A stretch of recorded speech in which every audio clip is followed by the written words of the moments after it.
الحمد للہ رب العالمین۔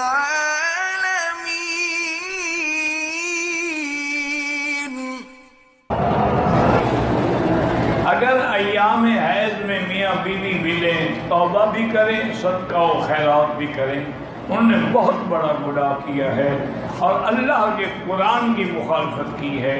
یسألونک عن المحیض قل هو اذى فاعتزلوا النساء في المحیض فلا تقربوهن حتى يطهرن۔ سوال کیا جاتا ہے حیض والی عورت کے بارے میں، اس کے قریب مت جاؤ جب تک کہ وہ پاک ہو کے بھی غسل کر لے۔ یہ نہیں کہ صرف حیض بند ہو جائے پھر بھی ملنا حرام ہے جب تک غسل نہ کرے۔ اس کی وجہ ہے کہ مثلا عورت کو ایام حیض سے 7 دن کے بعد وہ پاک ہو گئی، خون بند ہو گیا، بالکل بند ہے، اب میں اب بھی حرام۔ پہلے جب تک کیوں غسل کرنے کے بعد اس کے اندر اگر کوئی مادہ ہے تو نکل جاتا ہے، خود بخود گر جاتا ہے۔ غسل نہ کرے تو ہو سکتا ہے اندر کچھ ہو۔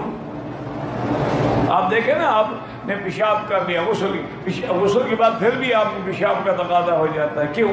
کیونکہ جب بدن پہ پانی پڑتا ہے تو اس کے بھی تو اثرات ہیں نا۔ کہتے تھے کہ بچے ہونے کے بعد میاں بیوی کتنا عرصے کے بعد آپس میں مل سکتے ہیں؟ میرا بھائی، جب خون نفاس کا بند ہو جائے۔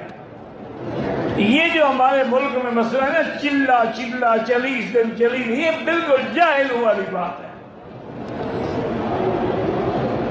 اگر عورت کا ولادت کے بعد 2 دن میں بھی خون بند ہو جائے، صاف ہو جائے، پاک ہے، نماز پڑھے، خاوند سے ملے، جو کچھ مرضی ہے کرے۔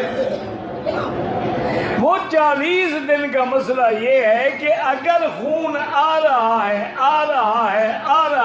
رکتا نہیں ہے، اب 40 دن تک دیکھیں گے۔ 40 دن کے بعد بھی نہیں رکا تو بیماری استحاضہ ہے، پھر بھی وہ نماز پڑھے گی، غسل کرے گی، سب کچھ کرے گی۔ لیکن اگر خون بند ہو جائے، آج کل تو جدید تکنیک ہے نا ولادت کی، وہ فوراً انجیکشن دے دیتے ہیں اور 2 دن کے اندر پاک ہو جاتی۔ پاک ہو جائے تو بس پاک ہو گئی۔ اگر میاں بیوی رات کو یعنی ہم بستری کریں، دوبارہ خواہش ہو، غسل ضروری ہے؟ کوئی ضروری نہیں، افضل ہے، ضروری نہیں ہے۔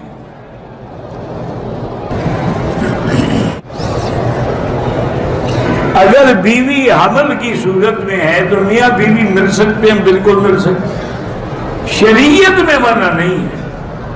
باقی ہے کہ میڈیکل طور پر اس کو کوئی ہدایت ہو تو وہ الگ بات ہے، ورنہ شریعت میں کوئی منع نہیں۔ حتیٰ کہ صحیح حدیث میں ہے، ایک آدمی نے، مکے کا آدمی تھا، اس نے انصاری لڑکی سے شادی کی، یعنی لڑکی مدینہ منورہ کے انصار کی تھی، شادی کرنے والا مکے کا مہاجر تھا۔ میاں بیوی جب رات کو اکٹھے ہوئے، اب وہ بیوی کو کہا ایسے لیٹ جاؤ، کھڑی ہو جاؤ، ایسے بیٹھ جاؤ، ایسا۔ اس نے کہا کیا کہتے ہو تم؟ ہم تو صرف سیدھا سو کے جماع کراتی ہیں۔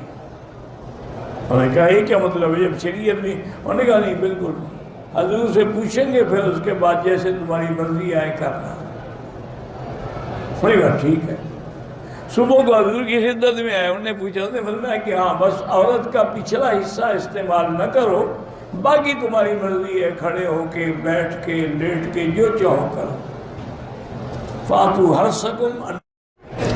اگر عورت نفاس میں ہو، یعنی بچہ پیدا ہونے کے بعد، اس وقت میاں بیوی مل سکتے ہیں؟ بالکل نہیں مل سکتے۔ نفاس تو حرام ہے نا، جیسے حیض حرام ہے۔ جب تک کہ وہ پاک نہ ہو، بلیڈنگ ختم ہو، تسلی ہو، غسل کرے، پھر مل سکتے۔